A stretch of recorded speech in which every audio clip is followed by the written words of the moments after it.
How's it going, YouTube? So today, me and my bud Jake over here, we're gonna go over 5 different things we love and hate about our Jeep Wrangler YJs. And we're gonna start off with the things we love right off hand here. And number 1 would easily be the looks. I think YJs just have like the most unique look. Square headlights, no other Wrangler has that. The wipers in their fixed position rest on the windshield like they are right now, which is pretty cool. They're just kind of rugged. Everything on a YJ is kind of squared off, unlike the newer Jeeps where they're kind of rounded and more bubbly looking. Second on the list would be the reliability of these Jeeps. Mine's a 4.0 and his is a 2.5, but both engine options are super reliable. Mine has 250,000 miles on it, and his has 210,000 miles on his. His is the red one, mine's the gray one.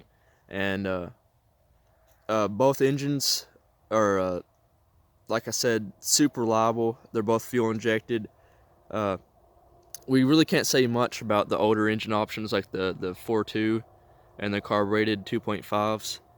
But as far as I'm concerned, they're pretty reliable, but with our first-hand experience and the way we treat these things, the 4.0 and the 2.5, they are crazy reliable for especially what we've put them through. And our third thing we love kind of ties in with the reliability. It's just they're easy to work on. Both engine options, when you pop open the hood, everything's super accessible. The power steering pump, alternator, distributor, everything's just, you can reach like in the engine bay and just work on it from outside the fenders and stuff. As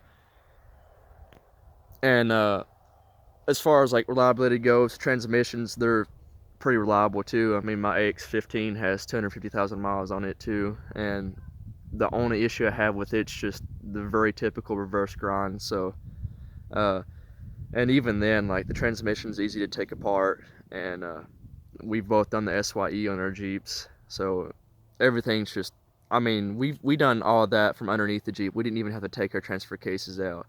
They're just super easy to work on, and if there's a will, there's a way, because you can figure something out. And the fourth thing on the list that we love would be the fact they're super cheap to maintain.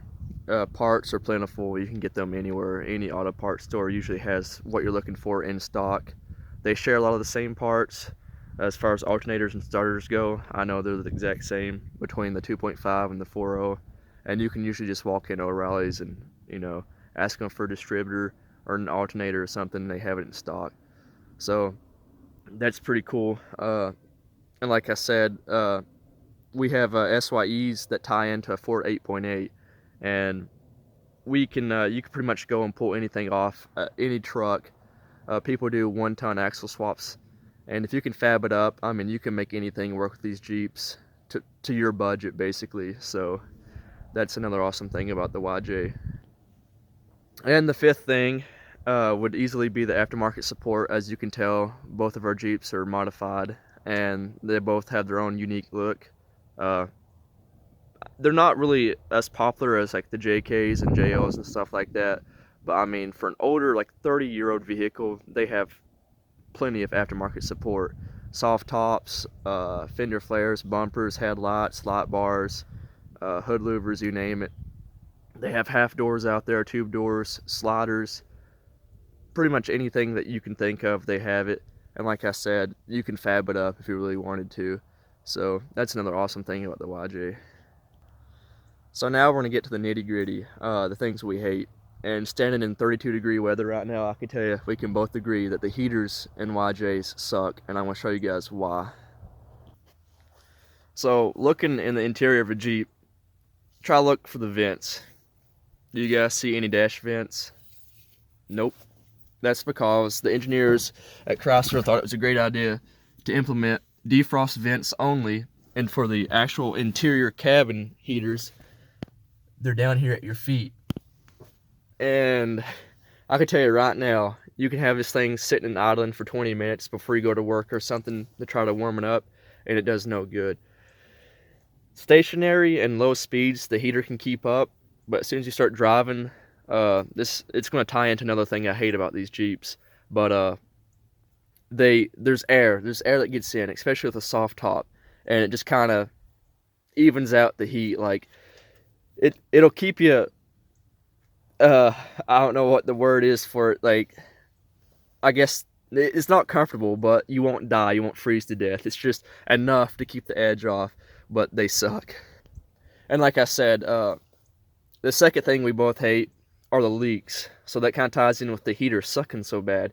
Is you can see a little bit of water down there, and we have tried everything. Like, his Jeep has the same issue. See, here's his. They I don't know what it is. We've both replaced our cowl seals. I've replaced my door sills, my window sills. I've adjusted my soft top and the windshield frame rail, and nothing seems to help. So it's just something that's just inherent with the YJ. They're going to leak.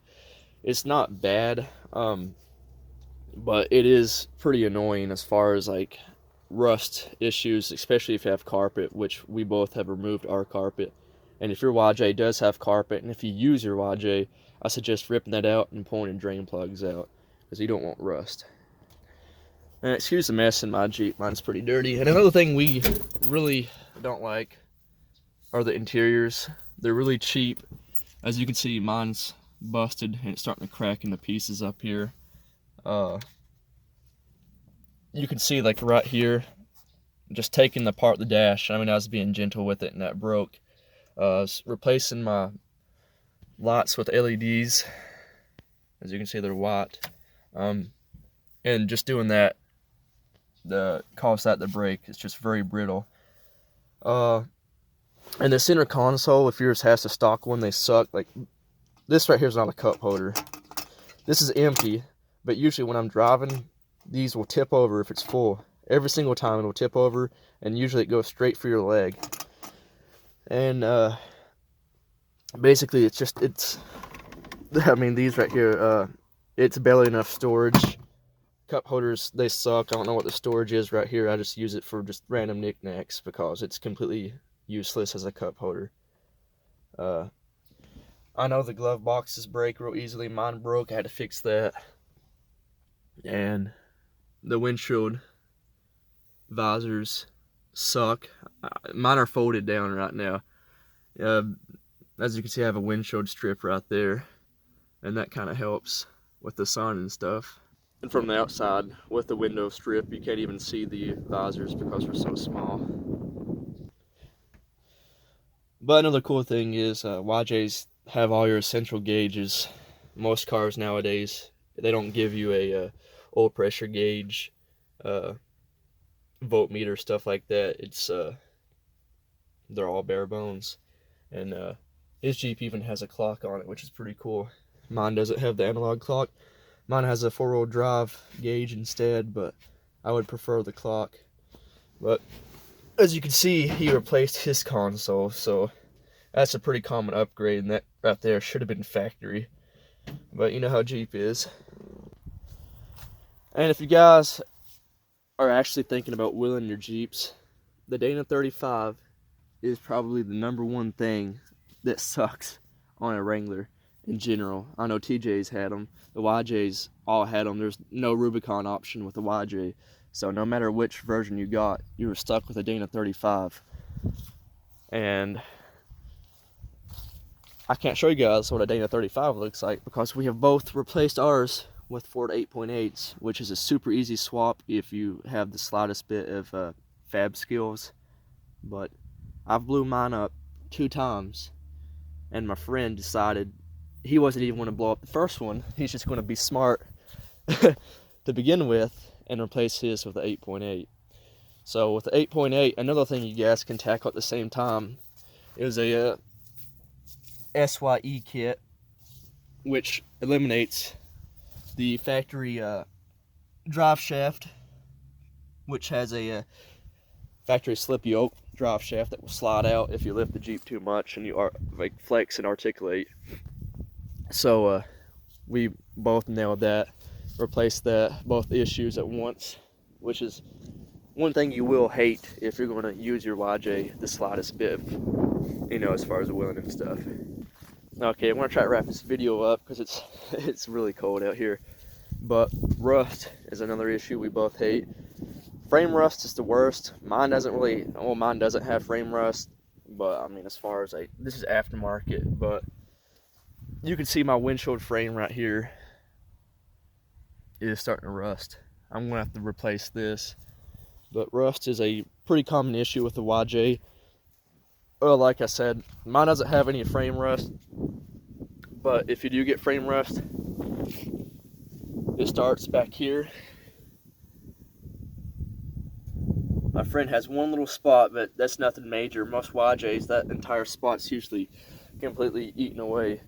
But that's one thing that we hate, and that we've both treated our frames with Pour 15, which is something we highly recommend anyone does, especially like in areas like where we live. You know, we have snow and the roads get salted and stuff, and that will eat your frames basically from the inside out. So there you guys have it. That's the 5 things we love and hate about our Wranglers. And again, like I said, we could have went more in depth with the engine options and stuff, but this is I mean, as general as you can get as far as Wranglers in general, and not, you know, picking out the individualities of the 4.0 and the 2.5 and stuff. So again, thanks for watching.